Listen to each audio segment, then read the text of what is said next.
Bonjour Laure, bienvenue à la maison. Tu es chez nous là aujourd'hui. C'est la première fois que j'enregistre en vrai, en pot de vrai en fait. Moi aussi. Toi aussi. Et donc ce ne sera pas un Skype parce que tu es en ce moment en Inde, tu es à Auroville et tu as fait partie de l'atelier de janvier. Et ça c'était il y a à peu près un mois déjà qu'on a fait ça, il y a un peu plus d'un mois. Et tu es resté en contact, non seulement tu es resté en contact, mais tu n'as même pas voulu partir du pays. Non, c'est trop bien. Et donc, tu as été au Sri Lanka pour récupérer un visa, et puis tu es de retour, et puis tu es à Deauville en ce moment, donc j'en profite, je t'attrape pour pouvoir te parler. Et ben, des découvertes qui se sont passées tous ces derniers temps, de toute cette aventure qu'on a eue ensemble, hein, en fait, tout le groupe, qui est un groupe qui était d'une passion et d'une joie assez incroyable pendant tout l'atelier. Et donc voilà, on a eu ces 15 jours, enfin c'est quasiment 2 semaines, oui, de rencontres. On s'était parlé sur Skype un petit peu avant, une seule fois en fait, hein, on ne se connaissait Oui. pas. Et là, on ne s'est pas reparlé vraiment depuis l'atelier, on a juste fait coucou. Mais voilà, je voulais juste savoir de quoi il en retournait, Mhm. de quelle Laure parle-t-on. Euh, Qui ça? qui ça exactement. Ben voilà, juste que tu nous fasses un petit peu à ton, c'est pas un témoignage réellement, mais c'est plutôt ton histoire, en fait, qu'est-ce qui s'est passé ici, les découvertes qui sont apparues. Et Mhm. puis, je sais qu'il y a eu des moments forts, il y a eu bon, juste pour nous donner des indications, raconte-nous un petit peu. Ok. Bah écoute, rien que d'y repenser, ça me touche. Ouais. Tellement c'était incroyable. Incroyable, vraiment. D'une part, je me souviens que le premier matin où on s'est retrouvés à 15, on était 15, dans votre magnifique salon, assise avec 14 autres personnes qui avaient la même passion que moi pour ce sujet, c'était déjà le bonheur. C'était la Et fête. ça a commencé à ce moment-là, et ça ne s'est pas arrêté depuis. Les gens sont partis, il y a on est moins nombreux, mais ça continue à agir, cette force de cette découverte, de ce plaisir vraiment simplement à parler de ce qui nous intéresse, de se retrouver nombreux à pouvoir en parler Bien sûr, justement. bien sûr. Parce que en Italie, j'habite en Italie, il y avait une seule personne avec qui je parlais de ça. Hmm. C'est pas beaucoup, c'est déjà précieux parce que c'est déjà ça, mais tout d'un coup, là, cette explosion de passion pour Hmm. ce sujet, ça crée une égrégore, c'est un mot que j'aime beaucoup, d'aller tous dans la même direction, et donc c'est une force incroyable qui se déploie et qui aide le processus. Bien sûr, c'est un contexte, hein, j'en parle souvent comme ça, qui est très très très porteur, quoi, en fait, Mm. hein. Et ça, c'est l'intensité donc il y a différents éléments, mais la possibilité de rester, de ne pas avoir vraiment d'échappatoire, quoi, en fait, hein, parce qu'il y avait finalement toujours quelque part la- dans un échappatoire la possibilité d'être rattrapé par le groupe, par ce que je peux dire, et donc il y avait vraiment une forme de monomania, j'en parle souvent comme ça, quoi, en fait, autour du Exactement. même sujet. Donc le sujet qui suis-je finalement, quoi, c'était vraiment de ça dont on parlait, quoi, en fait, Mm. hein, dans plein d'angles différents. Donc quel est ce moi? Est-ce que ça existe réellement? Est-ce qu'il y a une personne dans la personne, dans le personnage? Est-ce que réellement ce que je suis est localisé? Enfin, je dirais les concepts que j'utilise généralement, et puis surtout euh, qui sont déclinés avec différents outils. Et donc, bon, par exemple, dans ton expérience de cet atelier, quels sont les éléments, les concepts qui t'ont touché, et comment t'ont-ils touché? Alors écoute, en fait ça a commencé avant, parce que quand on a eu cette rencontre sur Skype, moi j'étais depuis 5 ou 6 ans vraiment plongée à fond dans la non-dualité, dans des satsangs, à Ouais. longueur de jour. Enfin, chaque fois que je pouvais, c'était une passion immense. Et quand on s'est rencontrés, je faisais ce que tu fais en général avec nous, c'est-à-dire, comme tu dis, de tirer dans le tas. Alors moi, je m'auto-tirais dans le tas avec tout ce que je trouvais, tout, tout ce qui était possible et qui me parlait, dont Didier Weiss, dont j'ai su qu'il allait y avoir cet atelier. Moi, les ateliers intensifs, c'est mon truc, c'est vraiment comme ça que ça fonctionne.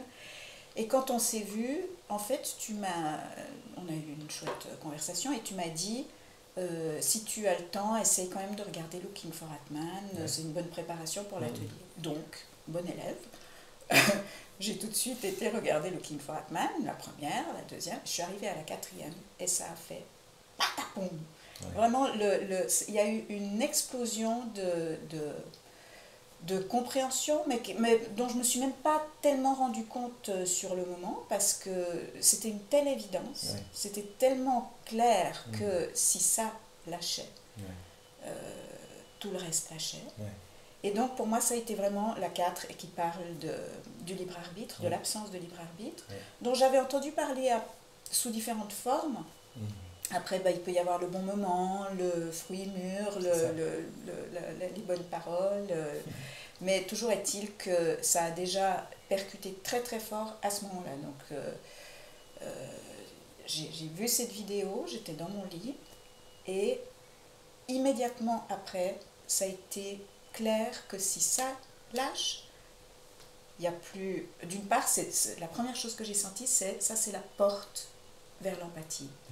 Pour moi-même, parce que s'il n'y a pas de libre arbitre, ce que je suis, c'est ce que je suis, point à la ligne, avec tout ce que ça comporte, de ce qu'on se considère comme bien, comme pas bien, c'est plus moi, j'en suis pas responsable avec ce poids qu'on met en général avec ça, et du coup, tous les autres aussi, tous les autres sont dans la même situation, où voilà, ils sont exactement ce qu'ils sont, point à la ligne aussi, et donc plus personne n'a de tort, d'orgueil, il n'y a plus de place pour tout ça, on ne peut plus être fier de ce qu'on fait, on ne peut plus être coupable, se blâmer, se penser avoir mal agi, on peut se dire, ça ne veut pas dire que ça enlève ce qui peut ensuite nous faire agir différemment la fois suivante. Bien sûr. Parce qu'on n'arrête pas de sentir, évidemment, mais voilà, il y a plus ce sens de poids par rapport à ça. Et quand ça s'envole, plus de blâme, plus d'arrogance, ça disparaît, ça s'envole avec tout ça. Et ça donne une légèreté énorme. En fait, tout le reste identique. En tout cas, ici, c'est ce qui se passe. Mais le fait, tout d'un coup, voilà, que c'est quelque chose qui agit, et plus cette petite personne qui aurait dû faire comme ci, qui aurait dû faire comme ça, tout ça tombe. Et du coup, la vie ne peut être que ce qu'elle est, c'est-à-dire magnifique. On est juste là pour... ça c'est simplement vécu comme ça, la vie se vit. La vie se vit. Et avec tout ce qu'elle a à vivre, tout simplement. Donc où est passée la personne donc? Alors, il y a des petits moments où elle monte le bout de son nez, comme ça, comme une petite loutre dans l'eau. Mais c'est vu, c'est tout simplement vu, avec aussi un petit peu de tendresse, parce qu'on se dit, voilà, elle est là. Et voilà, après la loutre, elle retourne sous l'eau, elle continue à nager. C'est mignon comme image. Mais c'est vraiment ça, c'est des petites apparitions. Après, il y en a des plus grosses, il y a des moments où des grosses loutres comme ça qui viennent un peu bousculer les choses. Ah tiens, c'est là aussi, ça n'empêche pas ça. Alors, en cette absence-là, est-ce que la vie ne continue pas? Elle continue beaucoup plus harmonieusement. Elle est fluide, elle va toute seule. Et en fait, la grande constatation, c'est que c'est cette absence en fait, qui est presque invisible. Et j'ai eu mal à la gorge pendant quelques jours au Sri Lanka. Et donc, à chaque fois que j'avalais ma salive, ça faisait mal. Ouais. Et donc, je me rendais compte que j'avalais ma salive. Et puis, un jour, au bout de 4-5 jours, ça a passé. Et je me suis rendu compte, au bout d'une journée, que je n'avais pas pensé 6000 fois dans la journée « Oh, qu'est-ce que ça fait mal, oh, qu'est-ce que ça fait mal » quand j'avalais ma salive. Et c'est exactement la même chose, en fait. C'est des pensées qui disparaissent, ce qui se passe. C'est certaines pensées qui disparaissent. Mais comment elles disparaissent? On s'en aperçoit presque pas. Non, bien sûr que non. Et on vit simplement beaucoup plus heureux, bien sûr, sans savoir exactement pourquoi. Et c'est juste cette petite voix qui dit bah, tu ne devrais pas être comme ci, il ne faudrait pas faire comme ça, et puis être comme ci ou comme ça ne va pas, qui s'évapore. Bien sûr, bien sûr. Et donc on s'en rend à peine compte, on est simplement très très très souvent heureux. Bien sûr. Donc là, ce que tu décris, Laure, c'est une magnifique illustration de cette double négation que j'utilise souvent, en fait, hein, qui est donc, au départ, il y a la présence de la personne qui est là, qui est le centre, qui est cela qui semble être au contrôle ou au centre de perception, etc. Ensuite, il y a l'outil non-duel qui fonctionne, qui l'annule quelque part à travers cette exploration, en fait. Et de façon presque invisible, comme tu dis, cette absence devient absente aussi, quoi, en fait. Parce que l'absence de quelque chose qui n'a jamais existé, ça n'existe pas réellement non plus, quoi, en fait. Et donc, ce qui reste, c'est juste cette vie, comme tu disais juste avant, qui se sait, qui se vit, et directement, on pourrait dire, en fait. Plus à travers une entité qui serait localisée quelque part, etc. En fait. Qui a un gros filtre de tout, en fait. Oui. C'est comme si, il y avait quelqu'un qui m'avait dit une fois, et cette phrase m'avait beaucoup frappée, il le disait, la réalité, en fait, elle s'en fiche de ce qu'on pense d'elle. Je m'étais dit, là, il y a quelque chose. Effectivement, j'ai l'impression que ça doit être vrai, ça. Et c'est exactement ça, en fait.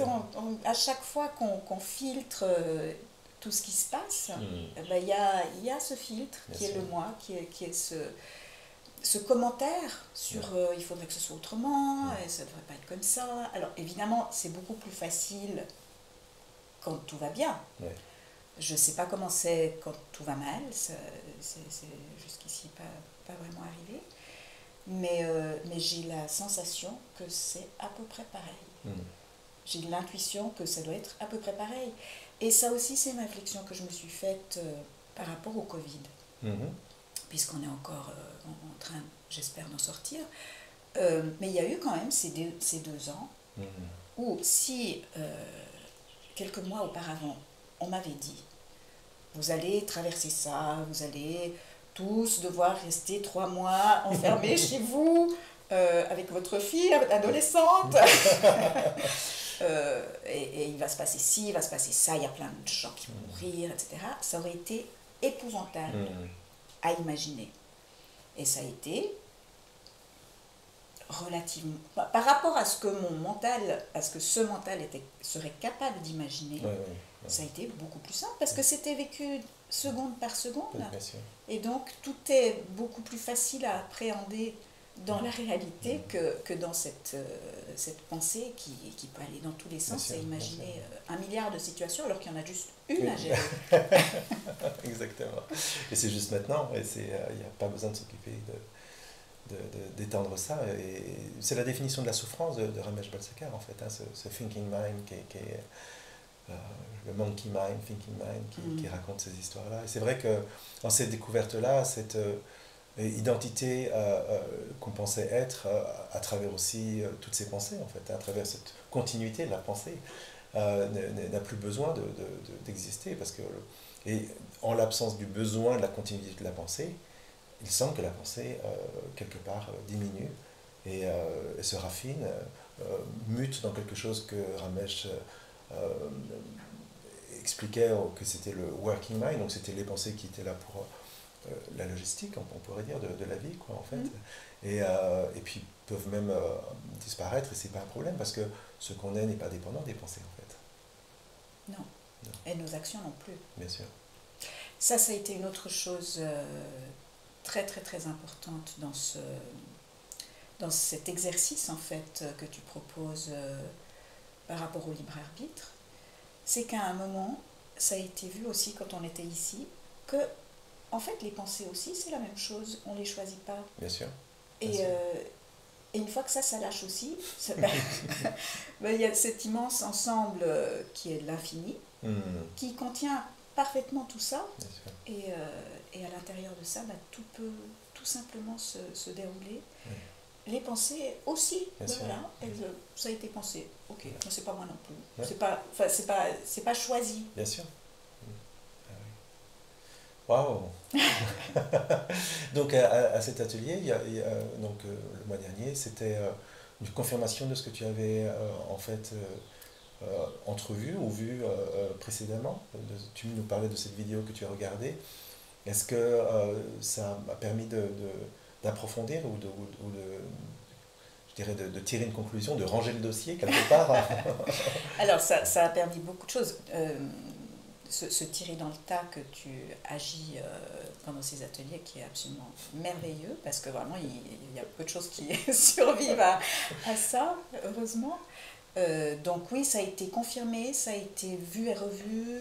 Tu as proposé un exercice aussi très simple et tu as dit que Ramesh Balsekar proposait de le faire vraiment tous les soirs avec un verre de whisky. Oui.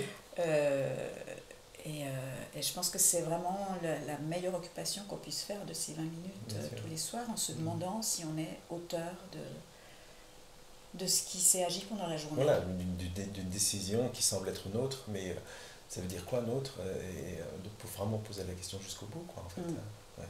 Donc cet exercice-là qu'on a fait en plus avec d'autres personnes de l'atelier, de se passer la balle, en fait, à se poser les questions par rapport à ça, ça a été extrêmement utile.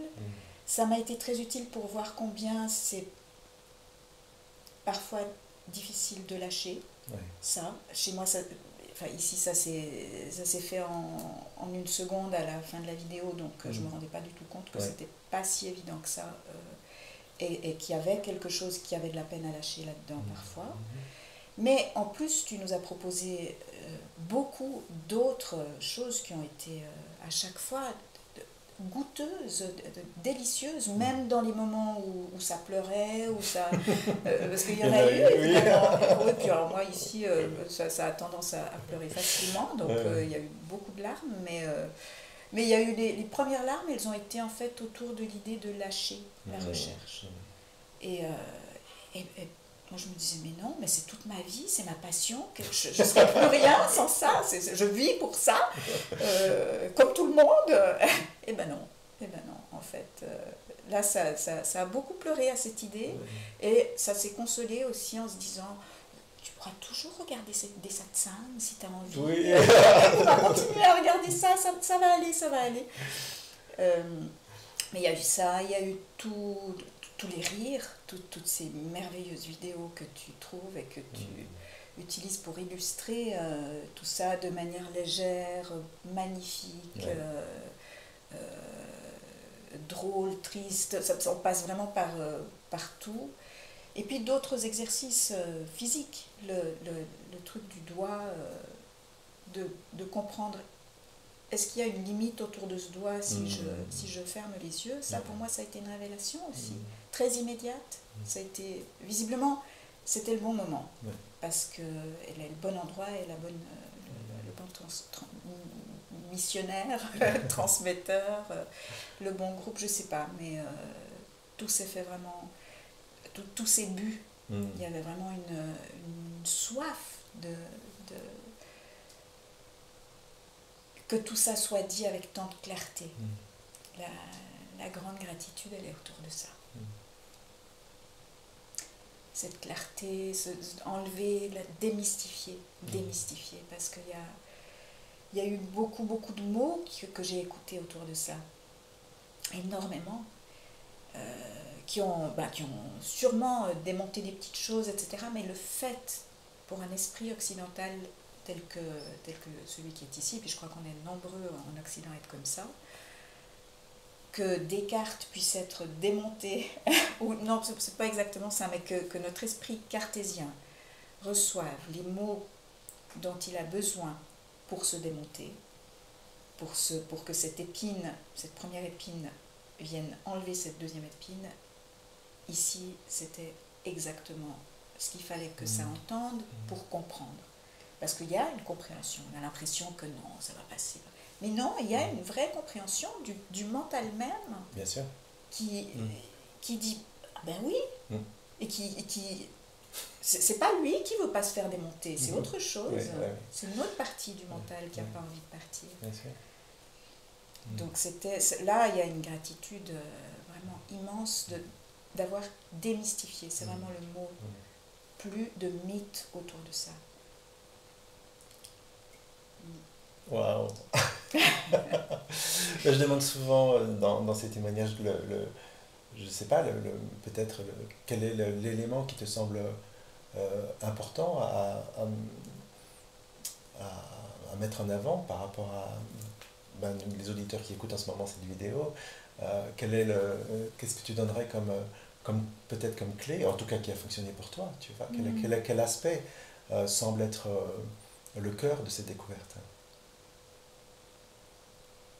Tu as parlé du libre arbitre, tu as parlé de Ramesh. Est-ce que tu aurais...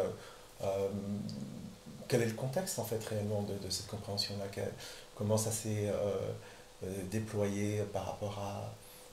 est-ce que c'est un contexte de vie qui était dans un esprit particulier, donc voilà, juste pour essayer de dire oui, mais comment on fait? On va chez Didier Weiss. Non, mais ça, c'est pas toujours possible. Hein. C'est pas toujours possible, et puis ben voilà, justement, il faut trouver les bonnes paroles au bon moment, au bon endroit et tout, mais ça semble tellement simple. Ça semble tellement simple une fois que c'est vu. Oui. Et je crois que je reviens sur l'idée de la démystification, parce que pour moi ça a été vraiment ça qui a découpé au bistouri les croyances autour de ça. Tu nous as lu aussi des listes de tout ce que l'éveil n'est pas, Oui. qui ont été extrêmement précieuses, parce qu'il y a tellement de projections là autour et tellement de maintenance, d'entretien de cette mystification, volontaire ou non, j'en sais rien, peu importe, qu'on peut vraiment s'y perdre. C'est une forêt immense, alors que en fait c'est pas si compliqué. Et justement, j'ai envie de dire de nouveau, il y a des cultures où la dévotion c'est un très bon chemin. C'était pas le cas ici, parce que c'est pas dans ma culture, parce que j'ai de la peine à me fondre. Je comprends l'idée de se fondre dans le gourou et de voilà, pouf, tout s'en va. Je pense que ça marche très bien pour des gens qui viennent de ça, mais c'était pas le cas ici, parce que au contraire, on a plutôt tendance je trouve en Occident à se méfier beaucoup, le gourou. Déjà le mot et le gourou. Déjà le mot, alors qu'en fait c'est plutôt beau, comme c'est, je crois, celui qui enlève le voile, donc c'est plutôt chouette comme rôle, ça peut être sympa dans la vie, mais il y a tellement moyen de se perdre dans une forêt de concepts, que le fait de trouver les mots qui disboscare, qui vont avec la machette et tchac, faire simplement une clarté.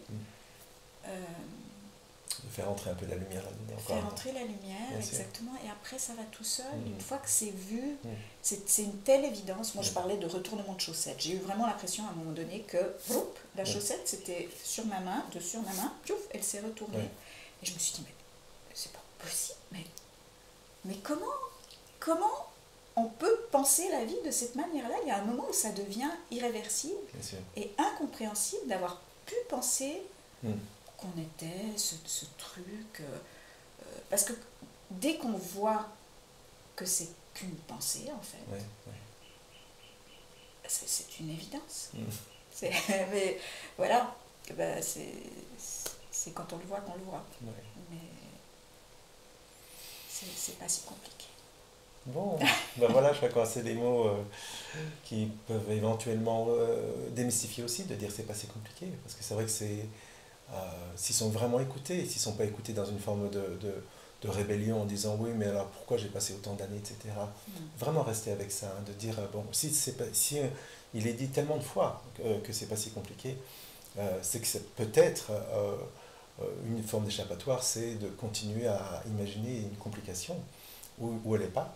Et c'est une forme d'échappatoire, en fait, hein, une forme aux conclusions, parce que c'est ça dont tu parlais tout à l'heure, des conclusions qui étaient inévitables, quoi, en fait. Et cette simplicité-là, je crois elle peut être très puissante, quoi, en fait, de l'entrevoir et de l'accepter, finalement, de l'accepter. Oui, il y a ça aussi, Ouais. c'est sûr, parce qu'on a eu tellement d'imaginaire. Ouais. Il y a tellement d'imaginaire autour de ce que ça devrait être et de comment ça devrait être.